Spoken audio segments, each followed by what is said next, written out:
Seperti apa yang kita inginkan di masa akan datang, tanamlah di masa sekarang. Halo semua, selamat datang menonton acara hari ini bersama Jalan Kehidupan. Hari ini berbagi tentang cara terbaik untuk memecahkan masalah hanya dengan satu kata. Dalam hidup pasti akan ada gesekan dengan orang lain, dan ketika orang tidak setuju dengan orang lain, untuk melihat dan memikirkan masalah dari posisi orang lain untuk menyelesaikan masalah dari akarnya. Dalam kisah orang buta, di antara orang buta yang menyentuh gajah, ada yang menyentuh kaki dan mengatakan bahwa tubuh gajah seperti batang pohon. Beberapa orang menyentuh belalai dan mengatakan bahwa tubuh gajah seperti pipa air. Tidak ada yang salah, itu hanya generalisasi. Hal yang sama juga terjadi di antara orang-orang. Perbedaan posisi dan tingkat berbeda akan menyebabkan penyimpangan dalam apa yang mereka lihat dan pikirkan. Pada saat ini, tidak peduli seberapa kuat retorikanya, sulit untuk menggulingkan penilaian pandangan dan pengalaman orang lain. Banyak kontradiksi di dunia berasal dari ini. Oleh karena itu, cara paling brilian untuk menyelesaikan konflik hanya satu kata: transposisi. Yang pertama, transposisi adalah cara terbaik untuk menyelesaikan.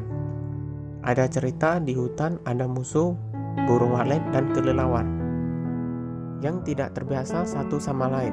Pasalnya, burung walet merasa sunrise artinya pagi dan sunset artinya petang. Kelelawar percaya bahwa setelah matahari terbenam, hari yang indah baru saja dimulai.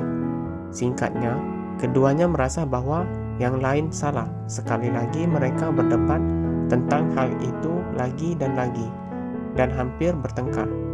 Burung hantu yang lewat mau tidak mau menyelam. Kalian berdua memiliki gaya hidup yang benar-benar berlawanan. Bagaimana kalian bisa sampai pada sudut pandang yang sama? Seringkali ada perbedaan asal, usia, identitas, dan pengalaman di antara orang-orang. Banyak prasangka dan kerenggangan seringkali disebabkan oleh posisi kita yang salah. Selalu melihat orang lain dari sudut pandang kita sendiri, dan mudah untuk melihat orang lain dengan berbagai cara. Jika kita selalu mengatakan tidak ada yang namanya empati di dunia. Dari sudut pandang sendiri, apa yang kita lihat hanya sepihak dari sudut pandang sendiri. Seringkali tidak mungkin untuk menyelesaikan konflik jika orang selalu ingin mengubah orang lain dan tidak tahu bagaimana merefleksi diri mereka sendiri. Mereka hanya akan memperburuk masalah yang ada dan memperburuk kontradiksi timbal balik. Umat Buddha berkata, jika kita mengubah diri sendiri, kita adalah seorang Buddha, dan jika kita mengubah orang lain, kita adalah berlawanan dari Buddha.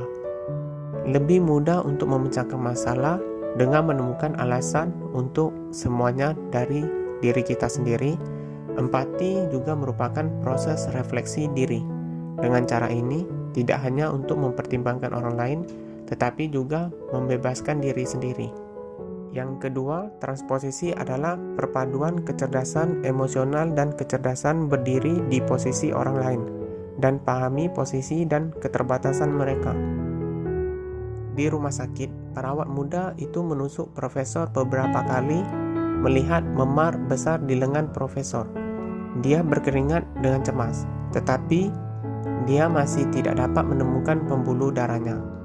Profesor itu sedikit kesal, tetapi dengan lembut mengatakan padanya tidak apa-apa karena dia tiba-tiba teringat bahwa dia bingung ketika dia pertama kali mulai bekerja.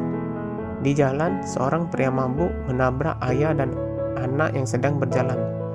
Tepat ketika putranya hendak menegur, lelaki tua itu dengan lembut menarik lengan bahunya.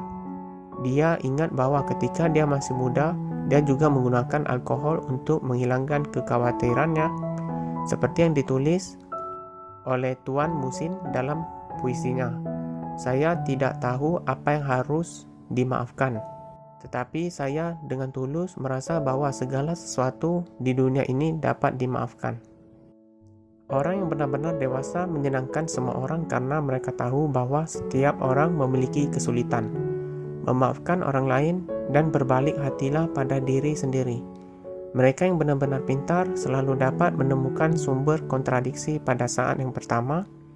Mereka yang memiliki kecerdasan emosional tinggi selalu pandai memahami sifat manusia dan menyederhana segalanya. Transposisi adalah integrasi kecerdasan emosional dan kecerdasan yang dapat membuat hidup menjadi lancar. Yang ketiga, empati lebih mudah menang.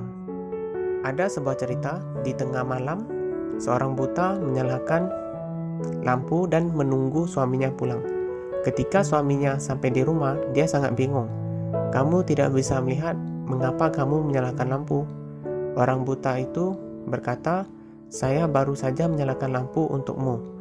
Karena saya tidak bisa melihatnya, lukamu belum sembuh, jadi jangan terbentur lagi." Orang buta menyalakan lampu meskipun tidak menerangi dunianya. Itu menghangatkan hubungan. Hidup itu rumit, dan di mana kita tidak bisa melihat, ada banyak hal yang tidak kita ketahui. Di balik beberapa senyuman ada penderitaan yang tak terbayangkan. Di balik beberapa publisitas ada luka yang tidak diketahui. Orang dewasa tidak pernah melihat orang dengan kacamata berwarna, karena mereka tahu bahwa yang kurang di dunia ini bukanlah orang-orang dengan mata yang cerah, tetapi kebaikan yang tidak pernah membuat penilaian dengan mudah. Hidup adalah gema, memenuhi orang lain dan memenuhi diri sendiri. Lebih mudah untuk menang dengan saling pengertian dan empati. Perlakukan hidup dengan baik, dan hidup akan membalas Anda dengan kebaikan. Yang keempat, Altar Sutra menulis, jika Anda adalah seorang kultivator sejati, Anda tidak akan pernah melihat dunia. Kehidupan seseorang adalah proses terus-menerus melihat dunia, melihat semua makhluk, dan melihat dirinya sendiri. Semakin banyak pengalaman seseorang, semakin transparan hatinya, dan semakin dia memahami toleransi dan menerima orang lain. Ada pepatah mengatakan dengan baik, jika suatu hari orang-orang atau hal-hal yang dulu tidak biasa itu mulai menjadi ringan, tidak diragukan lagi, itu karena kita sendiri semakin dewasa. Hari ini sampai di sini. Jika teman-teman menyetujui, teruskan ke teman Anda. Terima kasih sudah bersama Jalan Kehidupan. Sampai jumpa.